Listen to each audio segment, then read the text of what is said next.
bebre mama prophecies na edurumre bi eyemia mi kunu oya sofo adodo na friend say Pastor Eric Odro Cranton enam ne sofo pani so and sofo pani ya friend say Pastor Joseph Chere emire bi duru ya mama kopie sofo pani anim na sofo pani mama tiase say nana adwuma nyankopon de ama wo se be ye wa asase so eye nyame adwuma na esanse na nipa nyina anim se me ye konfo na magigi abosum de agu me fie na metia no na matumi ho asi wo se me ye konfo na maye akoma adwuma over 20 years nie na osofopani ne ka asem no a na ma hye na ma sere esanse ba bia na akoma adwuma no edim ye duru ba niema na akomu no maye ne dim ye duru emu sika mi nya free akomu emu anija mi nya free akomu ntino sofopani ka na ma sere na edru baby ema prophecies ni bobaye ema se nyina bedi adanse a akabeye na wotwemienu am yedi Easter ye papa Francis Amoakwata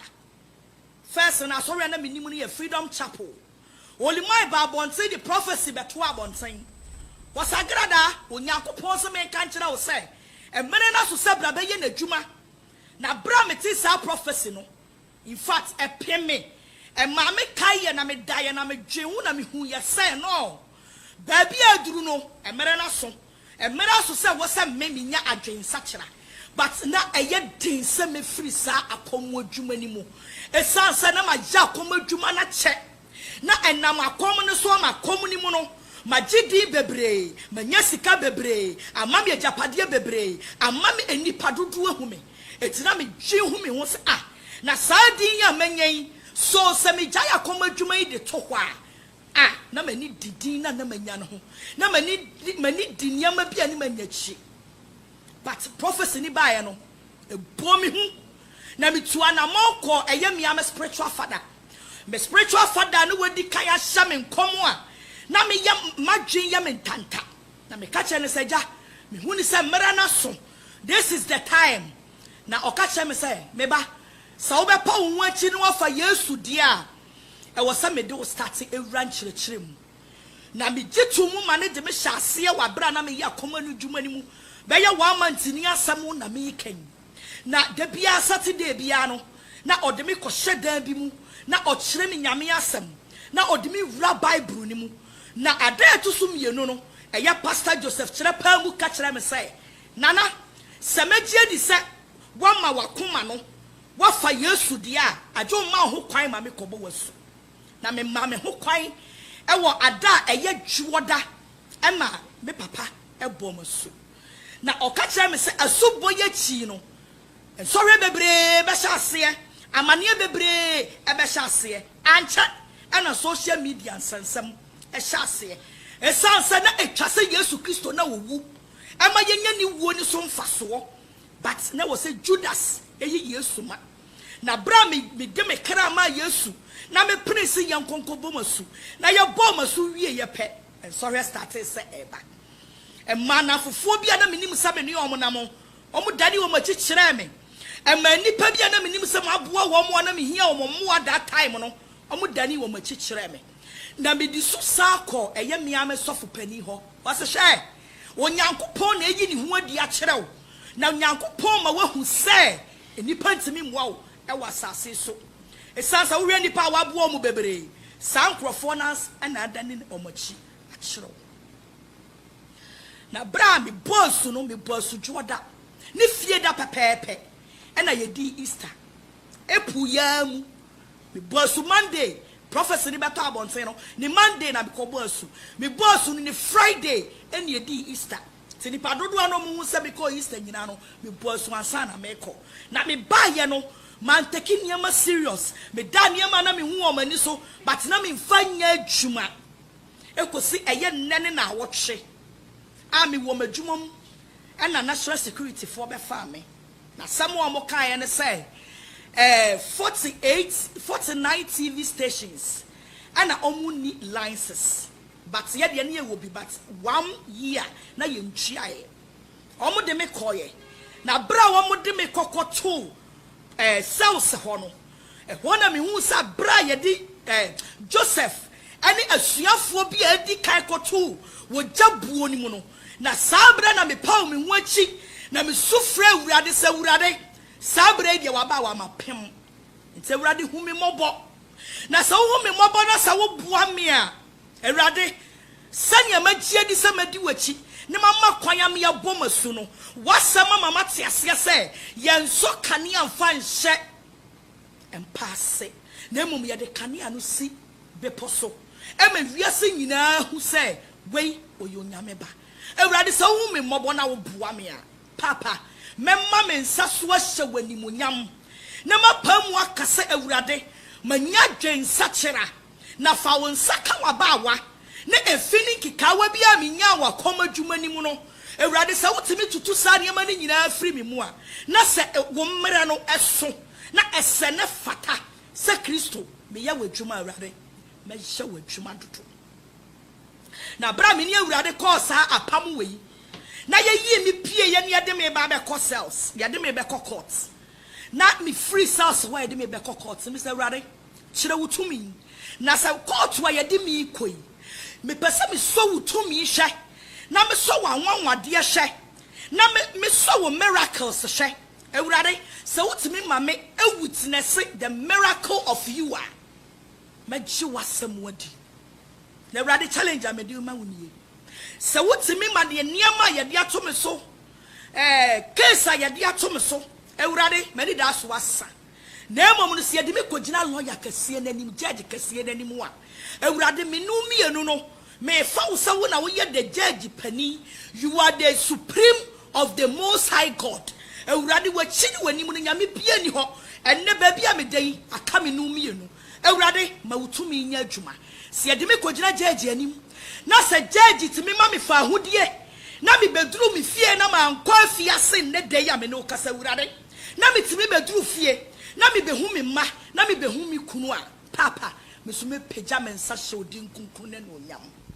na bra me to sa challenge man nyame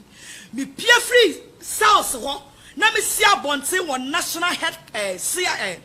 national security office ana me hu mrantie mienu se mrantie mienu bi hwehwe me na bra me sa me hu sa mrantie mienu no na ya brantia wo to nwom omane a champon abrantia wo bo ya kan say apostle tepite kum na sa abrantia ne te ho na wono ani nua ampon a wo bo wunya kokofu a wunya sereba na emrantie mienu ite ho na samu a omane a champon ka kire me sa nana ya ne wakuntokwa bebre ya ne wodidi atem bebre nanso Kristo a wo frɛ yɛn ne sɛ yɛmra wo nkyɛn na yɛmɛhyɛ wo bɔne yɛn ma wo nkuranhyɛ sɛdeɛ me wɔ mane champon wode yɛ me nyina me de akyɛw na emom Kristo sɛ obeyiw na sɛ wo yiw a bra na bɛyɛ n'adwuma esanse emre ni nie na sɛ wo gitum wɔ wakoma mu a Kristo ɛde bɔne bɛkyɛw na bra wo ka sa no ne nua amponso ɛde ne de ɛtoa so na wo ma me quotations na otumefo by sabre no na samrantie mienu we no munim nia madwen e wo makoma mu ni mitirim na awurade yakopon pe na na nim de madwen e wo makoma mu ani mitirim na me ka kirom na me bu nkotodwe na me so mane a champo nkotodwe mu me se bra me papa wo me ye frɛ no kwadwo omane eti mi hu ne sa eye yankopon na asoma wo se be kasa asem wo akira me ka kire wo nyame a osoma wo ka kire awurade osoma wo ka kire yesu a osoma wo se wo wantimi akasa wo nimi wo problem na emomru di problem ni nyina kyeme na watimi aba ha se ne waka no eno na bebam wo se kɔ omane champon wo se kɔ na wo nyame wa ya wie hyiran ka twadi ampo nyankopon sabra mi kokoduru court ho ne yadi mi kogina adaka mu kwahia judge bi sa ye ne se o me lawyer keka ne nsam na judge nso keka ne nsam na judge panin ma ne judgment so was a mani pabia enyina wachi na me mafie bia nkase ya gifie bia na me nkase ya fasika bia nto so na emom no ade a magye afiri ho ya wo singrecha ene o passport a wodi tu kwan e ho na me pagya mani hwe wie mu na me ka kire awurade sa awurade bo sha me hye wo wabra na me da head quarters wo prison ho cells ho awurade wa hye wodi awie niaka eye de mesome na bra me pia bonten me san me singere chawie ye ne asa brantie bi e friend sofo bi so obofo so ono so madi na tem na no so omo de me sai call national CID headquarters na so omo yi video kire me na me sai ya no kore wadi matem na me so me di ni bi na no so omo sai de me kotum na Yakopon ehɔ no so me ni nyame tentam ye me say awurade bi nim de awudi kan ye ma me awurade wen so hu me mabo na ade a kyenye no Yakopon adumti ye ma me bail eye abra ye fie da no anwumre na abra fie da no anwumre me bedru fie no ne kosie da me kwa sorry na me ko pagya me nsa hye Kristo din ani nyam na me pa mu ka kire Kristo say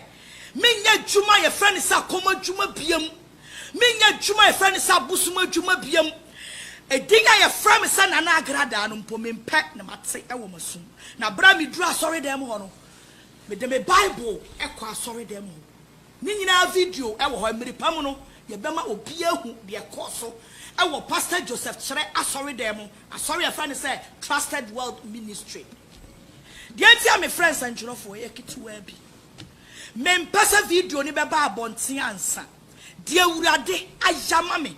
wo fra awurade afra me wo gye awurade agye me ɛho anigye ne ɛho ahoahoa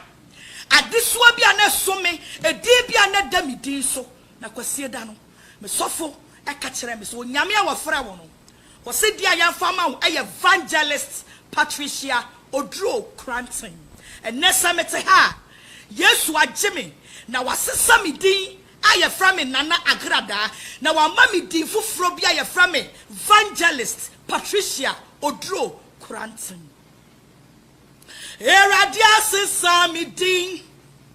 na wa mami din fufuro bi edi amenti ase aw onyame ayebi etia na me frɛ mo a na me hyamo bɔ sɛ enkoba sa me de mano keke na makase mafa Kristo aye me kra na magye nkwa enkoba sa asori dem keke na mafa Yesu sa me kra na magye nkwa no Nyankopon ayadom na se Yesu wa ma eye ya woda wei anopa 9 o'clock asofo mpanimfo bedi machi na yakoma busumfie ho na wo magina mu amanyame atumi ayadwuma na wo mayabosum ni nyina ba begu abonten na Nyankopon adom ene ni nsusuye ene nanyimonyam atimi adadi enu nti ana me frɛ mo na me wie nso ana me sanso ada enipa bebre asofo e bom paye ma me enipa bi a wo mu gyina mu ma me e wa bra Bible ma yete ase se na etwase bibi esi na emom no na wo se enye Judas eti de koso wa bonten de nipa kafa me hu nyina no muma ye mom ne yafase da ma Yesu Kristo esanso wo no pe ne pe ene be ya wonye ne nipa pe na emom muma ye nya hweyie na wanye Judas ama wo bi ahyebre esanse Bible say hwintimia no de ebeba na emom hweyie na anam so na de nam ne so a ebeba no onue enti onue adofo ene huhu me a evangelist Patricia Odro Cranton awrade asesa medin me da osofo ma me pep donko me da na se bebre said mpai bomu ni bibia mu na konchi mu na ode agira machi ama nnema behu me kuro ne me ma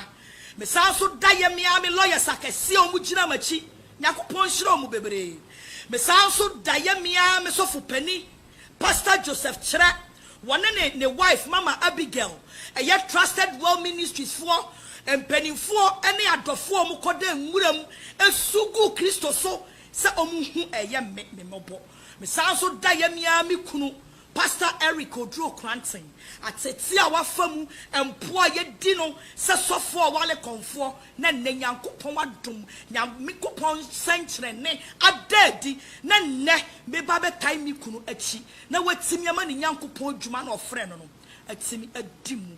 amankrado me dana se bebre abroche no wo umpaye the first time any amankrado kasaye was nana the enti ama ben won say ada me sorry amete said na agrada afa Bible and na amai who dreams are coming true also for mama pep donko who dreams are coming true me da obi ase awrade ayebi me do biase mo amugina maame adofo obi bia mpanimfo bebre onyankopon enhyira mu nyina me workers enipa omo anyimi ama esansa yese osono tofo mo a obi aka ne ope but ne nyina mu no eye wrade ne ma ho kwan Bible says ono amma ho kwan a onipa bia ni tumi wone maso enti ade bia besi wa brabo mu bia no mimi gidi a menim wo Kristo mu say eye wrade na ama ho kwan me do bia se konkonsa empire for me nua be ma bije me nua be ma prince amankado osofo ma me pep donko me a me workers me manager Enoch munyina me nua be ma Peter onyame nhira ba bia wo wate Peter noche onyame nya okese me fancy fo nyina me dam ase ane mo mpai bo a ene ebi mu se ye nidi ebi mu se ntimi na me dam ase but mo mo ni nye se bibia nsi a bibi nso ntimi nye yi me dam ase some munya questions so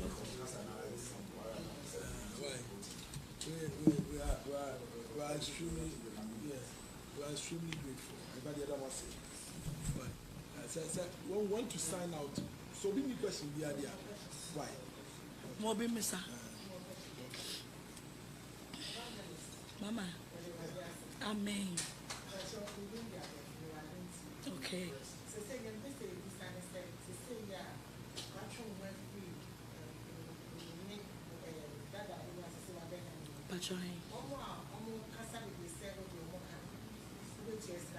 Me patcho asem ni nyina e wo court. I am not here. Some e ka court asem. Me wa ha e wo ogye a wonyame agye me. Ti na me te ha. Right. So yes, there are questions related to these issues let's not contradict ourselves. Patcho we can be with the nyame ase. Okay. Yes.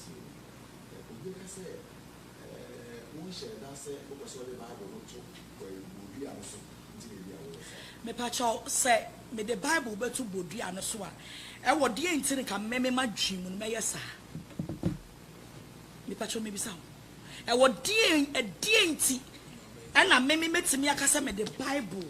e kotu podua eso esanse nipa ehwe mi nyina di adanse ese abra na mi wo wiase kura na mi hu Kristo no abra na mi ti sum ni mu na mi hu kanea no sabre mpo no na me kasa tia atradifo a wo mu yusu abosom ne niam a ensem fata eti enya na Kristo afre me awurade afre me se mmiri pamu no memra na me meka na sem na efini kikawa entuma gufi entuma tuntum bi a yede ya kekere me no awurade wasesa fi no se ka so me de Bible be se abosom ase a kaya ni se abosom fie de nkasika wo hopa because osofo bia wo bekotu aduro dia be nyame adwuma bia no na opesu onya ne ho na opesu oye yie but enne mafa Yesu sa me kra ne magye nkwa sane be ya me kra daache mi wu a me kra ne benya nkwaje enya hunya de enti na me fa Yesu na makofa bosom e de abeto Bible so ebi nsi da na bi nsusu nsi da e wo Yesu din empari nyame se wo beyi mi amama tamfo empari nyame se wo beyi mi amama tamfo empari nyame se wo beyi mi amama tamfo ebi sida o ebi sida ebi sida ebi sida womanu mamu mesi wo saifwe susuma wani nyimi wo waradidimu meshi asia mesore meti sumwa ono ne me hai ebi sida womanu mamu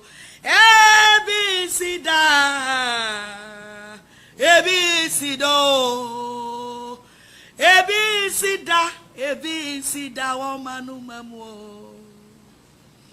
Amen.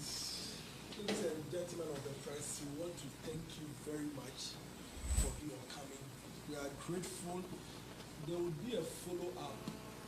on Thursday. So we'll engage you. One buy the one system buy. Yeah, what I be saying. Assign more share and. I was so too. But the name is a mammy. Or you're not covered, man. And I must say, 7 years forever. With me, it's Pastor Drew Cranton, and then Pastor will say a few words. So I can read to him, and I will okay. Okay, Pastor will say a few words. We'll give you a closing remarks. Yeah, that trading point uncle Ponce, and no area. On one din na a yanipe, not to me in a Ukrano. I may say, and the DSU were hay a advocacy a radianim. Say, or the boyni, best Achran dream, Bible say, or Sunina Ekasa. Na near see were hay, Sadi, Yashasi, and Yane.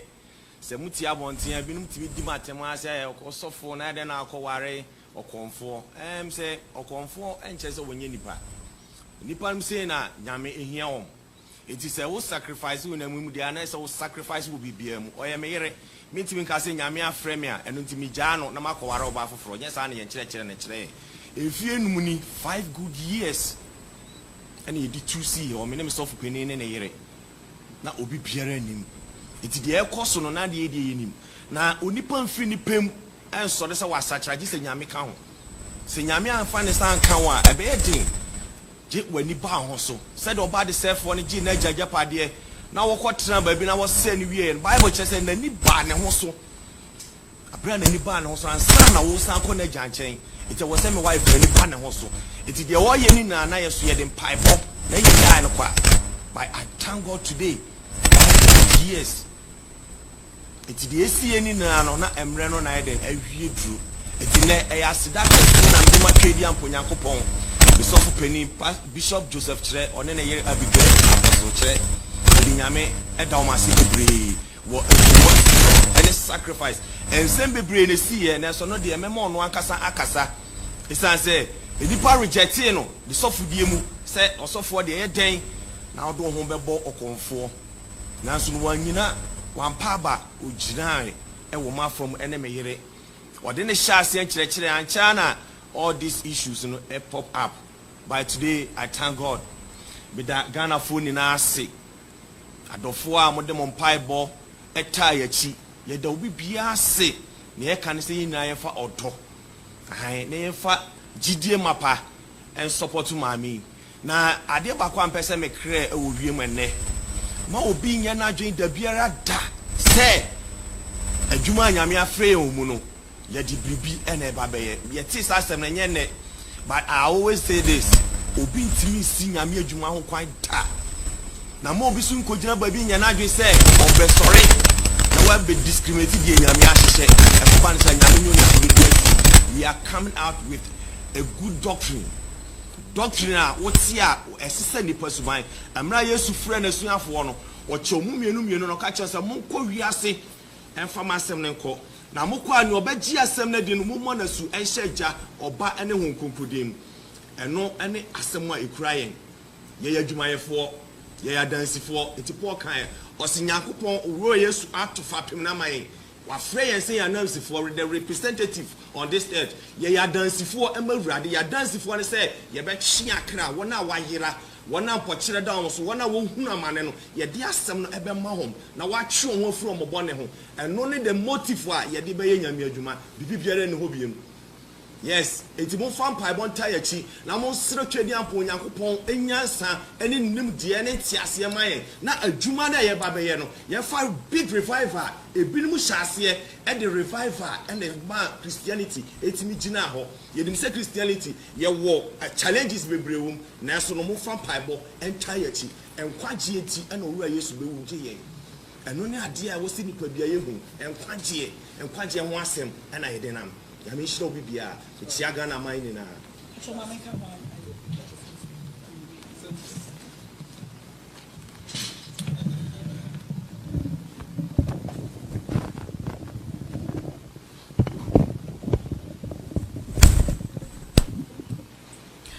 Me pacho, bibi kitua bi ameka atwa so eye. Adesre de na me desre. onipa bia abra na me wo wiase me bie ma no kasa tia no menim say Yesu agye me na Yesu de me bone ache me ti me sasre wo bia abra na me wo wiase na me wa konmu eniema bia ema me kasa tia nipa bia obi bia makasa tia no e wa abra na me wo wiase no ohun me mobo na onfa nche me esanse sabra no ne mani afra na ne Yesu wa bia mani enti ene me sramu asofo mpanimfo a me kasa tia mo e wa abra na me wo wiase me nua omane champon ada wo ba me bunkotodwe eso wo kotodwe me sraw me papa wo pambo enam entokwa ne niam so me kasa tia wo ye papa wo duro mo asofo mpanimfo bebre amakasa tia mo no me sramu se mu hu me mobo na mo fa me bone encha me na me gidi yese mo de me bone so ebe che me ye nua ne mu bi a me ka asem bi a enni mu toto mo so me sramu se mu hu me mobo na mo fa me bone enche me so fa me pep donko fa me bone che me ye papa opambo ye papa oduro no omo me nkai mpo no sa wo kai sama fomo penya me sramu se na Yesu agye me hu me mobo na fa me bone eche me wo bone bi ama ye mu bia no mo fa me bone enche me e wo Yesu. That's a trophy for bias. This is very emotional for us. Let's also caution the media. Let us not go around our own media trials. Let's stick to what we have heard today. The item in there, then the end got from the sermon. Now there can be any amount of my Jesus. I know the difference. They may never ye. Said them who cry me problem. Yes. And I must say, yeah, we will engage you later.